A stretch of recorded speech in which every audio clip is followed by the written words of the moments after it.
बहुत बहुत मुबारकें। हम सब के लिए ये खुशी का एक इवेंट है, खुशी का सम्मान है कि रब ने हमें एक महापुरुष के ईरा में, उसके टाइम में पैदा किया। बहुत सारे लोगों ने उनके फिजिकली दर्शन भी किए और बहुत सारे लोग उनकी मोहब्बत के अंदर आज भी कैद हैं। उनकी स्पिरिचुअल इंग्रेस और उनके स्पिरिचुअलिटी में ब्लेसिंग के तरीके, अंदाज बहुत निराले, बहुत अनोखे हैं। वो बहुत सौ को बहुत से तरीकों से ब्लेस करते रहे। उनकी पूरी ज़िंदगी ब्लेसिंग से भरी हुई है। स्पिरिचुअलिटी के मैदान में जैसा हम कई बार पहले भी डिस्कस कर चुके हैं कि 2 तरह की ब्लेसिंग्स हैं। एक आपकी इस वर्तमान से रिलेटेड जुड़ी हुई चीज़ों से कंसर्न्ड ब्लेसिंग और एक इस लाइफ के बाद वाली लाइफ से जुड़ी हुई चीज़ों के लिए ब्लेसिंग। हमारी नज़र चूँकि इस दुनिया पे रहती है, इसलिए मेजॉरिटी की नज़र जो है वो 99% दुनिया की चीज़ों पे फ़ोकस जमा लेते हैं और दुनिया की ही ब्लेसिंग्स माँगते रहते हैं। तो गुरुजी ने भी एड्रेस उन्हीं लोगों को किया जिनको दुनिया चाहिए थी और जो चाहिए थी वो अता करते रहे, वो देते रहे। मगर साथ ही साथ वो कलपते भी रहे, तड़पते भी रहे, परेशान भी रहे। क्यों? कि ये चीज़ उनके लेवल की नहीं थी, उनकी चाहत की नहीं थी, उनकी मर्ज़ी की नहीं थी। उनकी मर्ज़ी कुछ और थी और हमने उनकी मर्ज़ी के अगेंस्ट उनको यूज़ किया। तो जिस चीज़ को भी आप उसके असल मकसद से, पर्पस से हटाकर जब यूज़ करते हैं, तो यकीनन वो ज़ुल्म की डेफ़िनेशन में आता है। हम सब ज़ालिमों ने मिलकर गुरुजी पे बहुत ज़ुल्म किया। जो उनकी एबिलिटी थी, जो कैपेबिलिटी रब ने उनको देकर इस वर्तमान में भेजा था, हमने उस कैपेबिलिटी को यूज़ नहीं किया। उनकी वो जो स्पिरिचुअलिटी में ब्लेसिंग देने की पोटेंशियल था उनके अंदर, हमने वो नहीं यूज़ किया। ना ही उस पे हमने फ़ोकस किया, ना ध्यान दिया, ना उनसे माँगा। हम माँगते रहे तो सिर्फ़ वीज़े, हम माँगते रहे सिर्फ़ व्यवस्था, हम माँगते रहे तो सिर्फ़ बच्चे, हम माँगते रहे तो सिर्फ़ बिज़नेस, हम माँगते रहे तो सिर्फ़ ट्रांसफ़र, प्रमोशन, धन, दौलत, ब्याह, शादियाँ, खुशियाँ, बस इन्हीं चीज़ों के गिर्द उनको घुमा के रख दिया। महापुरुष वो होते हैं जो अपने दरबार से, अपने दरवाज़े से खाली नहीं लौटाते। ये माँगने वाले का पोटेंशियल है, उसका कॉन्शियस है कि वो क्या माँगता है। देने वाले ने तो वही चीज़ अता कर देनी है जो माँगने वाला माँग रहा है। माँगने वाला जाकर कपड़ा माँगेगा तो यकीनन वो कपड़ा ही देंगे, वो जूते तो नहीं पकड़ाएँगे। माँगने वाला जाकर अगर जूते माँगेगा तो वो कपड़े नहीं देंगे, जूते ही देंगे। अब माँगने वाले का भी तो कॉन्शियस और ज़र्फ़ काम में होना चाहिए ना, उसे भी तो पता हो कि वो माँग क्या चीज़ रहा है। हमने जाकर कभी उनसे स्पिरिचुअलिटी नहीं माँगी, कभी स्पिरिचुअलिटी का सवाल नहीं किया। जब भी जाकर माँगा, दुनिया की चीज़ें माँगी। महापुरुषों का तरीका ये होता है कि वो हर आने वाले को ना अपने साथ जोड़ के रखते हैं। वो उसे ये नहीं कहते कि तेरे अंदर ये जो है ना, ये फ़ॉल्ट है, ये गलतियाँ हैं, तो इसलिए तू मेरे दरबार से उठ जा, चले जा, तू मेरे लायक नहीं है कि तू मेरे दरबार में बैठे। ये महापुरुषी के असूलों के खिलाफ है। महापुरुष गंदा हो उसे भी संभालते हैं, पापी हो उसे भी संभालते हैं, नेक हो उसे भी संभालते हैं, गरीब हो उसे भी संभालते हैं, अमीर हो उसे भी संभालते हैं। महापुरुषों का जो मेन मकसद होता है वो होता है लोगों को पापों से, गंदी हरकतों से, गंदी सोचों से, गुनाहों से, आलूदगी से, गलाजत से बचाना। अब बचाने के लिए जो स्पिरिचुअलिटी के रास्ते पे अपने भक्तों की सेवा करते हैं, वो उनको उनके बिलीव में, उनकी थॉट में, उनके विश्वास में, उनके धर्म में गाइड करते हैं। वो उनको टीचिंग्स ब्लेस करते हैं। और जो ये चीज नहीं करते वो फिर ये करते हैं कि यार इनको ऐसी चीज दो, ऐसी टाफियां दो कि जिससे इनका ज्यादा से ज्यादा टाइम हमारे साथ जुड़ा रहे। जब ये हमारे साथ जुड़े रहेंगे तो यकीनन उतनी देर तो पाप नहीं करेंगे ना। जो ही हमसे कटेंगे तो ये पापों में पड़ जाएंगे। और अगर इनको धुतकार दिया तो ये बाहर चले जाएंगे, फिर भी पाप करेंगे। तो ऐसे महापुरुष फिर इंसान की जो डिमांडेड रिक्वायरमेंट्स होती हैं, जो इंसान उनसे जाकर मांगता है, वो वही चीजें देने लग जाते हैं कि ठीक है इनको ये चीजें देते रहो। चलो इस बहाने कम अज कम है किसी होर जगह ते नहीं जाके कोई गंद नहीं करनगे, किसी क्लब च जाके बलात्कारी नहीं करनगे, किसी के घर च चोरी नहीं करनगे, यारी नहीं करनगे, दंगा नहीं करनगे, फसाद नहीं करनगे, गिले शिकवे नहीं करनगे। चलो इत्थे मेरे को आके बैठे हुए दफा होंदे रहणगे, लगे रहणगे अपने खात्यां। तो वो उन लोगों को एंगेज करने के लिए, उनका टाइम यूटिलाइज करने के लिए, और कुछ नहीं होता था तो उनको इस चीज में एंगेज कर देते थे। अच्छा जी, तू आधा सत्संग एनू सुना ते तू आधा एनू सुना, ते दोनों ਨੂੰ ਕਹਿ ਦਿੰਦੇ ਸਨ ਤੂੰ ਖਸਮਾਂ ਦਾ ਸਿਰ ਖਾ। ਕਿਉਂਕਿ ਤੁਸੀਂ ਕਿਹੜਾ ਕੋਈ ਰੱਬ ਦੀ ਗੱਲ ਕਰਨੀ ਹੈ, ਤੁਸੀਂ ਕਿਹੜਾ ਕੋਈ ਰੱਬ ਦੇ ਬਾਰੇ ਪਤਾ ਕਰਨ ਆਏ ਜੇ। ਤੁਸੀਂ ਇਹ ਹੀ ਪਤਾ ਕਰਨਾ ਹੈ ਜੇ ਤੈਨੂੰ ਕਿੰਨੀਆਂ ਰੇਵੜੀਆਂ ਲੱਭੀਆਂ ਨੇ ਤੇ ਤੈਨੂੰ ਕਿੰਨੀਆਂ ਲੱਭੀਆਂ ਨੇ, ਤੂੰ ਉਹਨੂੰ ਦੱਸ भी मैनू ਇੰਨੀਆਂ मिलिया ने, तू ਉਹਨੂੰ ਦੱਸ मैनू इतने मिलिया। वो उसी चीज में एंगेज करने के लिए उनको दे देते थे। लोगों ने ये समझ लिया कि शायद ये सत्संग है, क्योंकि ये तो गुरुजी हमें खुद कहते थे कि ऐसे करो। वो गुरुजी सिर्फ आपको एंगेज करते थे, सिर्फ आपका टाइम उसी जगह पे लगाना चाहते थे कि ताकि उस टाइम में आप इन चीजों में लगे रहें, आप उठकर कुछ बाहर दूसरी गलत चीजें ना करें, गलत बात ना करें।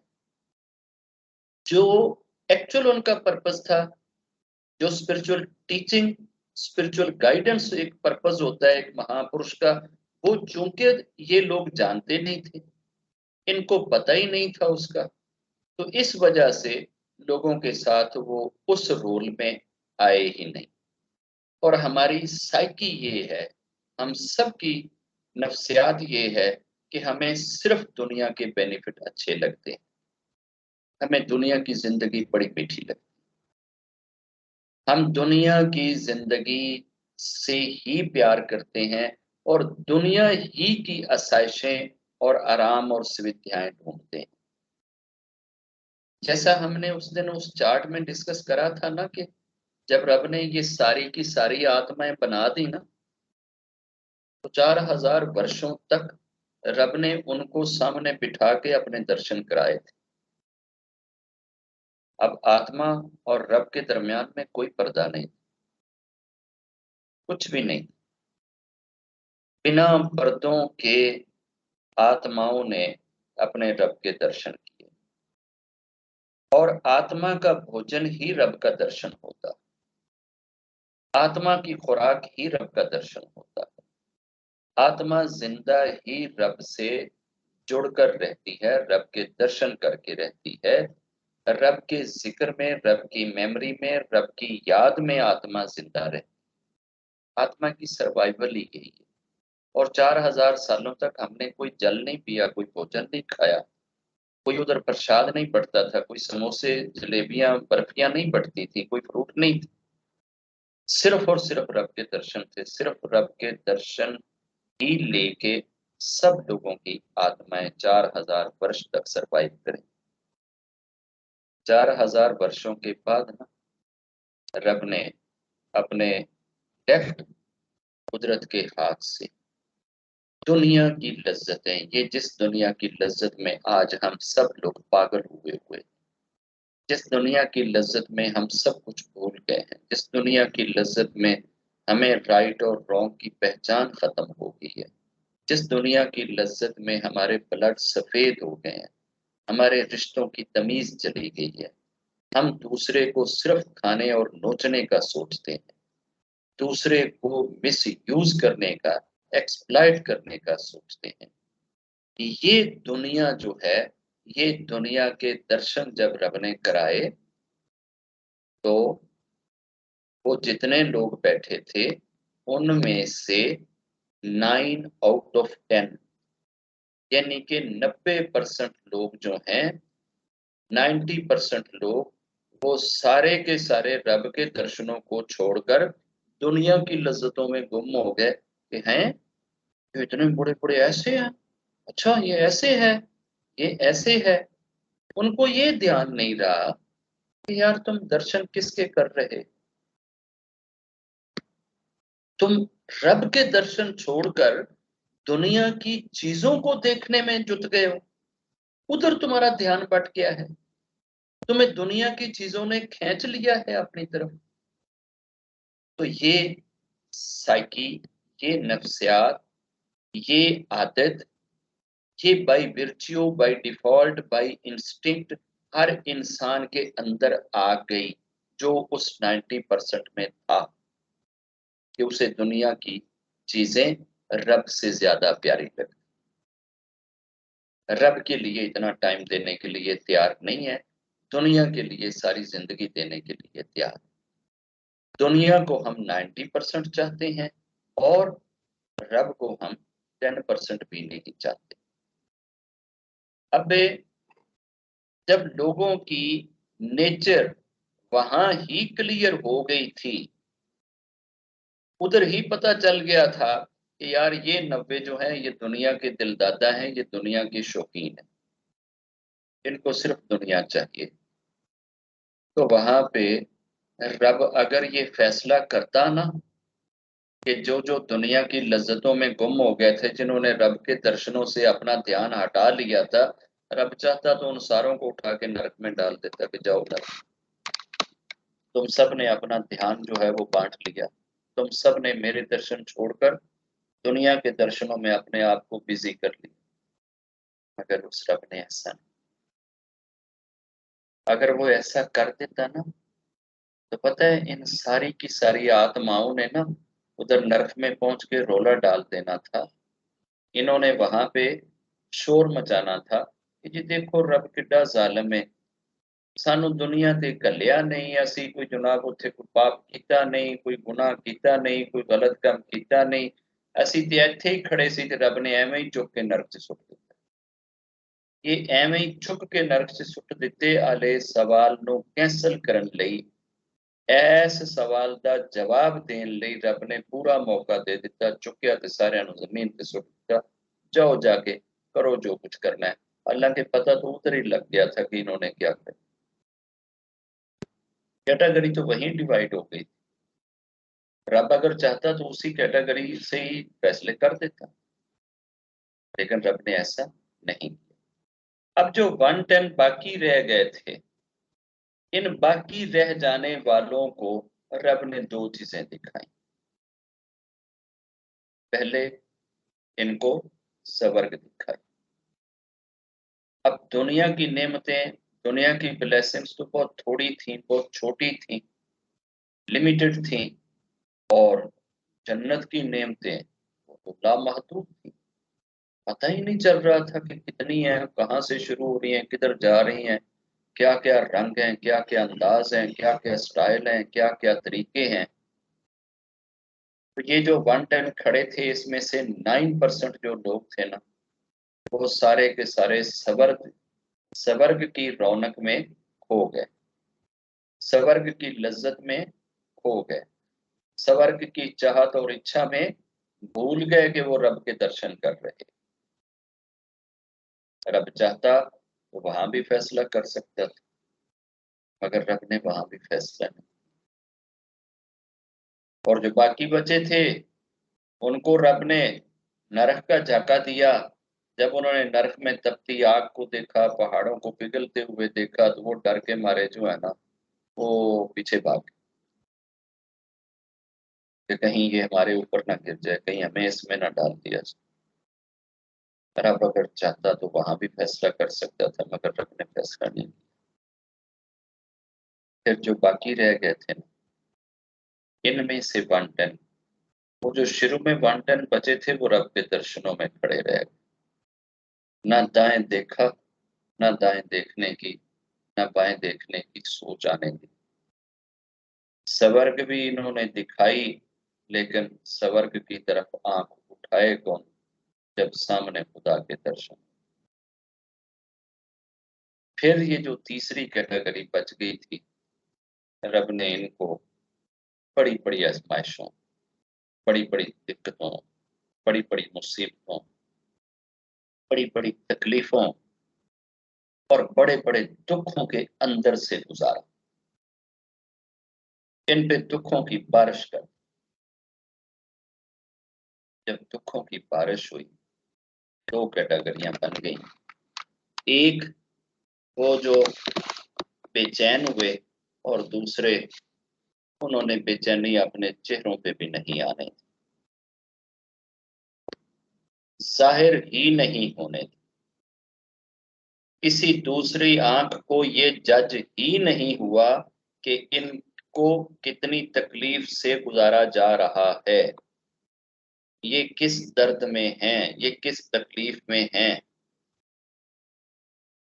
जिन आत्माओं का रब से प्यार इतना स्ट्रॉन्ग, इतना मजबूत, इतना परफेक्ट, इतना कॉम्पिटेंट, इतना लाजवाल, इतना बेमिसाल था कि एक लम्हे के करोड़वें हिस्से के लिए भी वो अपनी पलक झपकना भी, आंख झपकना भी समझते थे ये रब के दर्शनों में कमी हो जाएगी। रब के दर्शन पलक झपकने जितने टाइम में जो नहीं होंगे, वो हम जाया नहीं करना चाहते। जिन्होंने टिकटिकी बांध ली थी और रब से नजरें हटाई ही नहीं थी, वो सारे के सारे रब ने मैसेंजर बना दिए, प्रॉफिट बना दिए। और जो जो बेचैनी शो करते रहे, उनको रब ने संत, ऋषि, मुनि, पीर, फकीर, वली, कुतुब, गौस, कलंदर, अब्दाल, रिबाई, पोप, पादरी, ये जो सच्चे हैं इन सारी चीजों में। मैं ना झूठे किसी पादरी का जिक्र कर रहा हूँ, ना झूठे किसी पीर का जिक्र कर रहा हूँ, ना झूठे किसी रिबाई का कह रहा हूँ, ना झूठे किसी पंडित का कह रहा हूँ। मैं सच्चों की बात कर रहा हूँ। इनमें से एक कैटेगरी वो बन गई। आज भी ये दुनिया में जब आते हैं, तो ये रब की याद में, रब के प्यार में इस कदर लीन होते हैं, इस कदर डूबे हुए होते हैं, इस कदर खोए हुए होते हैं, इन्हें दुनिया की लज्जत अपनी तरफ नहीं खींचती, इन्हें दुनिया इंस्पायर नहीं कर सकती। ये दुनिया और दुनिया की चीजों से मरऊब नहीं होते, कोई चीज इन पे रोक नहीं डाल सकती। ये बेरोक, बेधड़क अपनी जिंदगी इस वर्तमान में पूरी करते हैं। उनमें से एक टुकड़ी के अंदर पैदा होने वाले गुरु ब्लेसिंग्स के गुणे,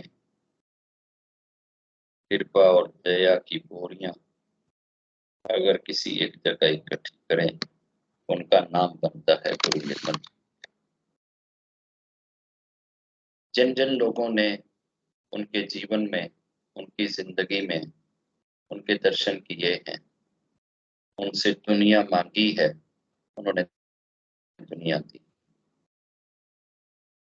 बेहिसाब, बहुत सौ को दी, मगर खुद ही खुद अफसोस भी करते थे,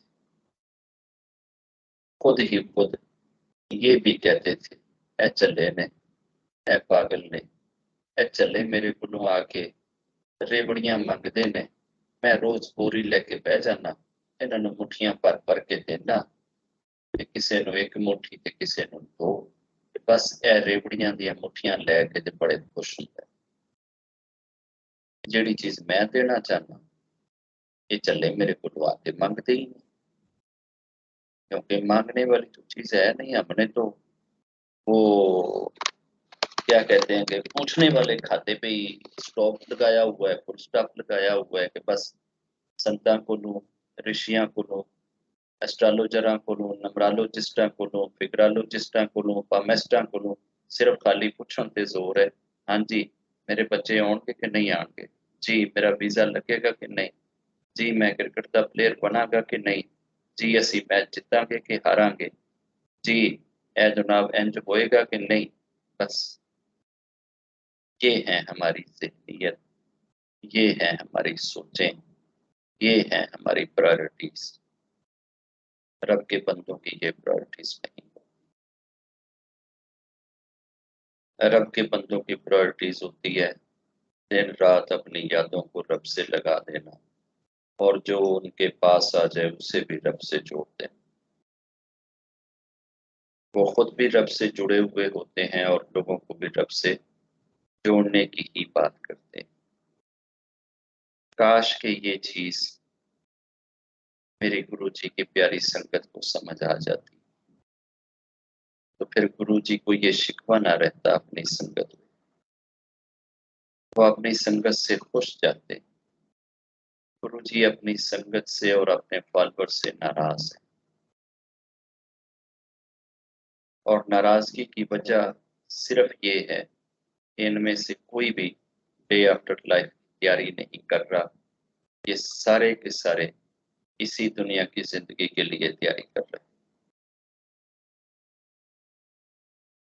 और असल तैयारी डे आफ्टर लाइफ की तैयारी।